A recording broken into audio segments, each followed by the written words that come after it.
स्वागत है आपका खौफ है 2000 पे, एक वीकली हॉरर पॉडकास्ट शो जहाँ पर हर शनिवार आपका मनोरंजन होता है हॉरर के माध्यम से। वैसे लगातार वीडियो नहीं आ पा रही थी, इसलिए माफ़ करना। चलिए आज की इस कहानी को शुरू करते हैं। ये कहानी हमें भेजी है शीतल आंटी ने, जो कि विजय के दूर के रिश्तेदार है। विजय कौन है? विजय एक नन्हा मुन्ना सा बच्चा है, ऐसा आपको लग रहा होगा, लेकिन विजय एक 13 साल का लड़का है जिसके साथ ये घटना जस्ट 2 साल पहले घटी थी। तो चलिए आज की इस कहानी को शुरू करते हैं शीतल आंटी की जुबान से।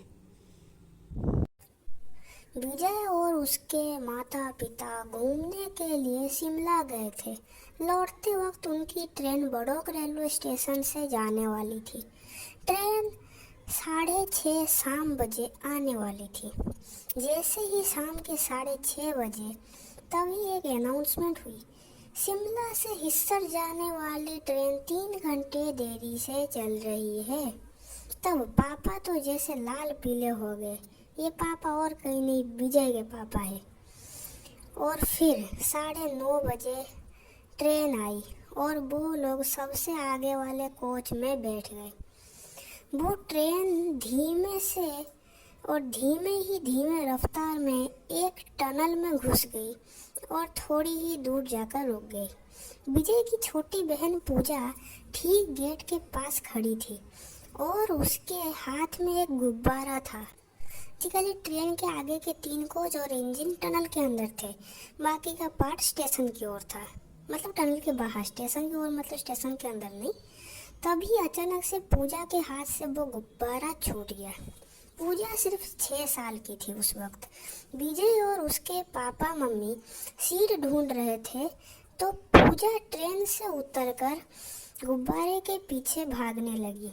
तभी विजय को एहसास हुआ कि उसकी बहन गायब है, तो उसने पापा से पूछा। पापा ने कहा शायद से गुब्बारे के पीछे भाग गई होगी, क्योंकि पापा ने थोड़ा बहुत उसे देखा था, लेकिन फिर उन्होंने इग्नोर कर दिया था।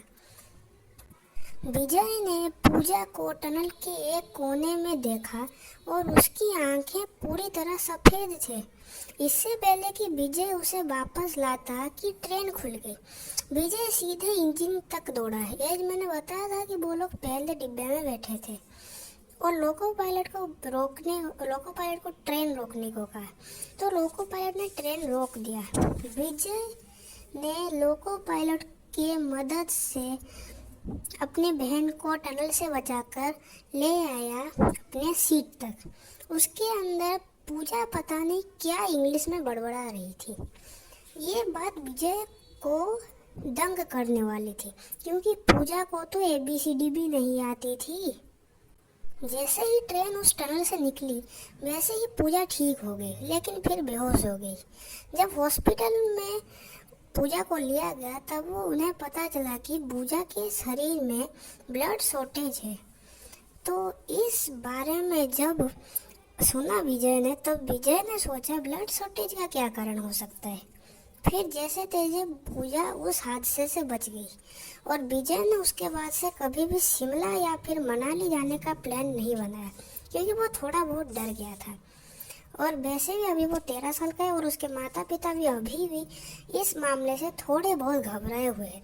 पूजा आज भी कभी कभार रात में सपने में उस टनल को देखती थी और वो हमेशा ये बोलती थी कि उस टनल में उसे एक बच्चा दिखा था और वो बच्चा उससे बात कर रहा था इंग्लिश में। तब विजय ने पूछा कि तुम्हें तो इंग्लिश आती ही नहीं, तो तुमने वो सब समझा कैसे? पूजा ने कहा कि उसे इस सब बारे में कुछ नहीं पता। और ये कहानी एक सच्ची घटना पर आधारित है, जो कि हमें शीतल आंटी ने बताई थी। शीतल आंटी की आवाज़ ऑब्वियसली AI से तैयार की गई है, लेकिन शीतल आंटी की थोड़ी बहुत कॉल वाली क्लिप्स भी हमने इस वीडियो के अंदर आपको सुनाई है, जो कि शायद से आपने अननोटिस कर दिया है। और इसी के साथ आज की इस कहानी को और इस रोमांचक कहानी को, हाँ इस रोमांचक ही बोला जाएगा, इस कहानी को यहीं पर ख़त्म करते हैं। अगले शनिवार मैं वापस आ जाऊँगा आपके लिए एक दिल दहला देने वाली हॉरर स्टोरी लेकर। धन्यवाद।